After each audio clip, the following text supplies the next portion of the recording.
So this review isn't necessarily about a camera. It's not about a web camera.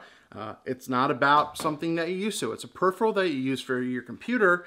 It's not a keyboard. It's not whatever. It's pretty much what's left is a mouse. But as a photographer, videographer, it's important to get a very, very good, comfortable, ergonomical, useful mouse because it'll help with your workflow and with the help of your wrist. You don't want carpal tunnel at your young age. So for years and years, and even before I went Mac in like the early 20, I think it was like 2012 I went Mac, you used a lot of mouses out there. The small ones, portable ones, stuff that made your hands not feel right or comfortable. And if you use the Apple mouse, they're pretty terrible for what they are. They're small and light, but you know, the ergonomics are terrible on them.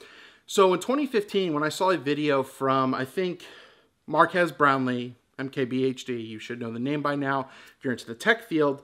He reviewed a Logitech mouse, and I knew the name Logitech. They were a pretty big name, and even bigger now, of course. But he reviewed a mouse called the Logitech MX Master. What it was is just a very, very ergonomical mouse, a very tactile mouse, like clickety-clickety. I like that type of stuff. And it was just something different that I wasn't used to, but it had a $100 price tag to it. So you go like, whoa, is that even worth any type of the money? But people swore up and down, and this got amazing reviews. And like I said, I think it was like 2015. And I said, you know what? I'm going to try it. So I went down to Best Buy, bought it. Said, okay, well, hello. So I actually have a full review of when I first got this mouse and basically how I used it and everything on the channel. So I'll link that down below. So I don't have to really go into anything crazy here. But this is the original MX Master mouse. And once again, its design is amazing. It had like, it was designed by like one of the makers of Porsche. So it had like some of the features on the side, just the way the lines are and stuff like that. And it is super comfortable to fit by your thumb and your hand and the mouse and everything. It was a different experience like I had. I know I'm talking about like this is the greatest thing in the world, but it kind of is for the price. So I used this for a while. I thought it was pretty much going to be one of the last ones that I bought. But then they came out with an even better ergonomical version, the MX Master 2S. This improved more in the design. It had a way, way better charge and battery life than the first one. It improved some of the things, especially the scrolling and tactileness and usability and everything. So it was a decent upgrade, especially for the battery life alone. You could just charge this bad boy and you were done. But then I was like, okay, well, is there really going to need to be a need for anything else? So the 2S came out in 2017. Now recently, just in 2019, I've been using it a while now, so that's why this has been kind of delayed, but they came out with the MX Master 3. Once again, the price has not changed on any of these when they first came out. They're all about $100. So I have $300 on me right now at this given time. But that being said, the new MX Master 3 improved on things even more. Once again, thinking, how can you improve a mouse? It's just a mouse. And what they did was, once again, work on the ergonomics a little more. So in between the 2S and this 3 right here, they came out with a very, very weird and wonky, more vertical one. If I'll put a picture up of it.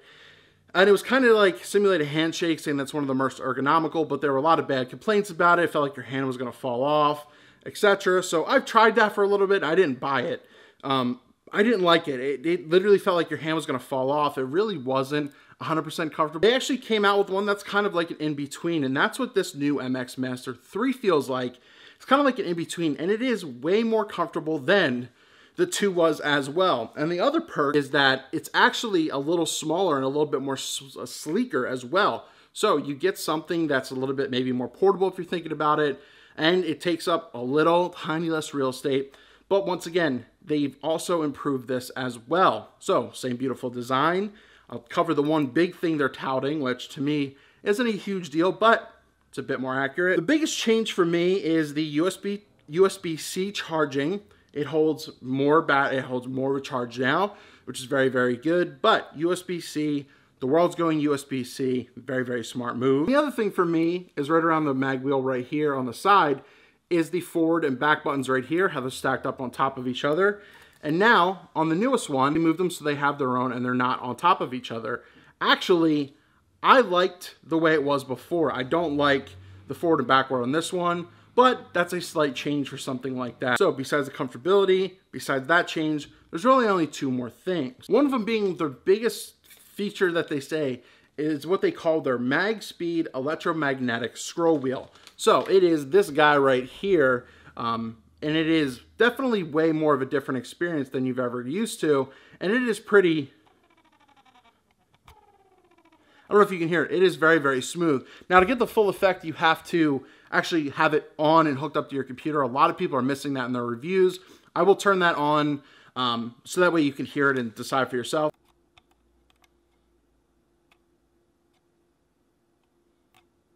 Once again, just like the other two mices and mouses in this picture that I've talked about, you can have a declicked and declicked aperture, but it is very, very silent, and they're both very, very snappy and accurate. And the last thing that I think is even more of an addition is that with this Master 3 mouse, in their Logitech Options app, you can now set up profiles in regards to what programs you're working on. So now you can natively have built-in shortcuts on your mouse and gestures to launch things in Photoshop, Lightroom, Adobe Premiere, etc., whatever they have right there, and you could switch between them and be able to fully use it without having another external device that you can add, some kind of switcher or palette or something like that. You have a lot of gestures you can do and basic stuff right here, like if you want to switch to a cut tool, or if you want to, zoom in, zoom out, burn and dodge on something, you can kind of map it onto your mouse right here. And I think that's the biggest thing that they did. Probably something they should have had before, but the fact that a lot of people are now using stuff like this in the Adobe software or whatever editing system, it's a very, very good move. So a lot of people forget that photography isn't just about cameras and lenses and flashes and a lot of the same old boring stuff we're coming out with. It's also about your computer health, getting a good chair, something worth investment in, a good desk, etc. Your keyboard and mouse also play a good factor, and especially a mouse, because that'll keep you from getting carpal tunnel and having wrist problems and stuff, and get something good. I'll leave links down below. If it's Amazon, it's an affiliate link, so if you were interested, use that link. If not, just look at it in general from anywhere else.